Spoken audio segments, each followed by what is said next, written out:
Like a Hellcat.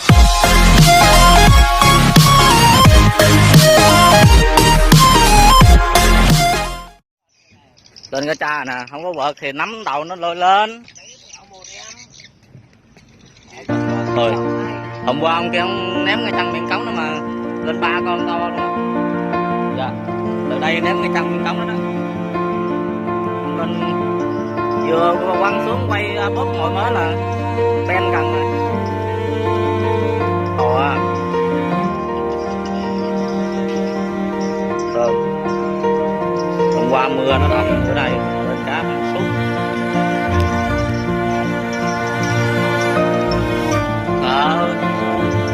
Có nó từ bạch rồi.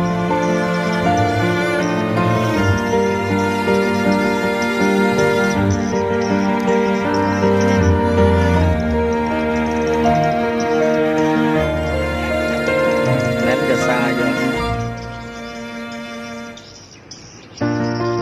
kêu không ai có vợt trên anh hả?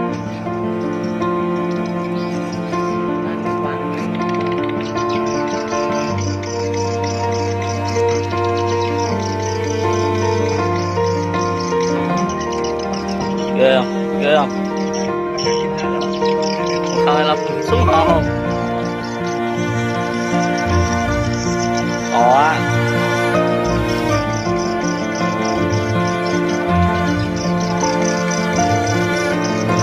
Rồi 3 ký.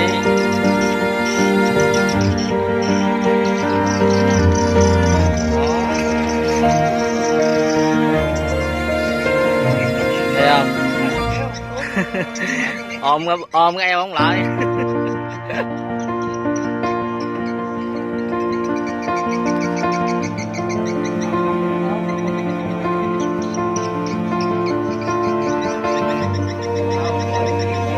Luốt rồi.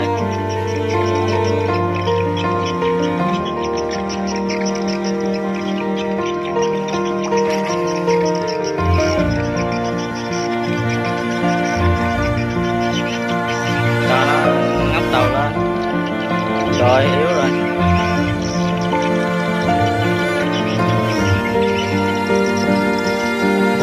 Không có quay phim này đâu.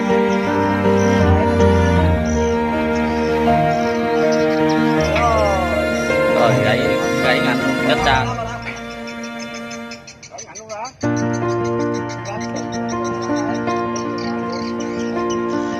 Cấp vô đó thì ta xác định là đi rồi đó.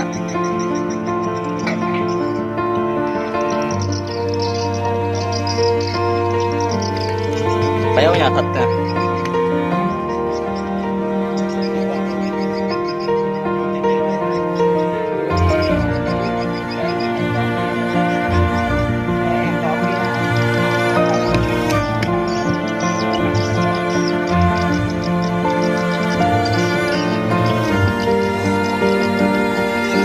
Số tiền.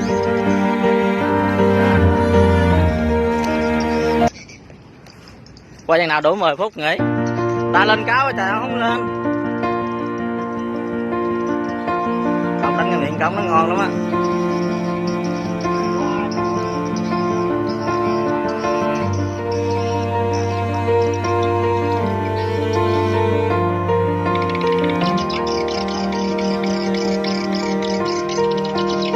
Làm gì à? Cuốn cần ông kia. Không, cái phao ổng nó không vàng.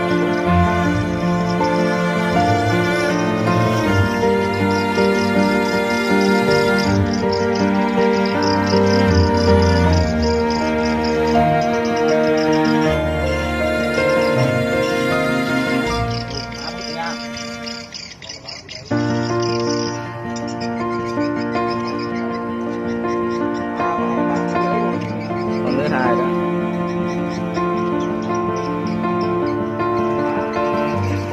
Quá hay. Đây đến chiều làm mấy con nó ngon nè.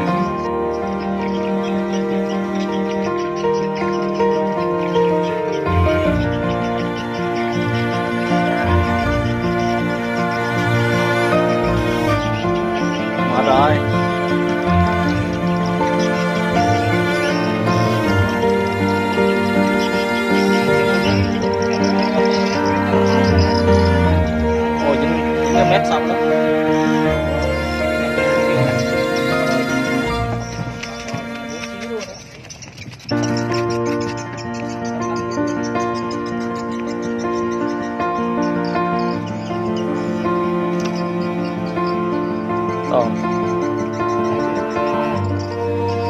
10 phút lên 2 con.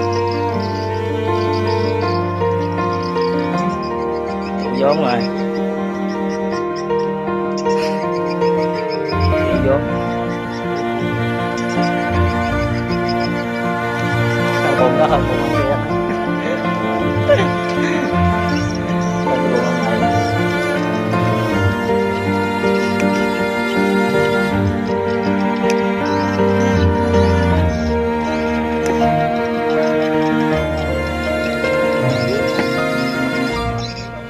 Đánh chị 120 á.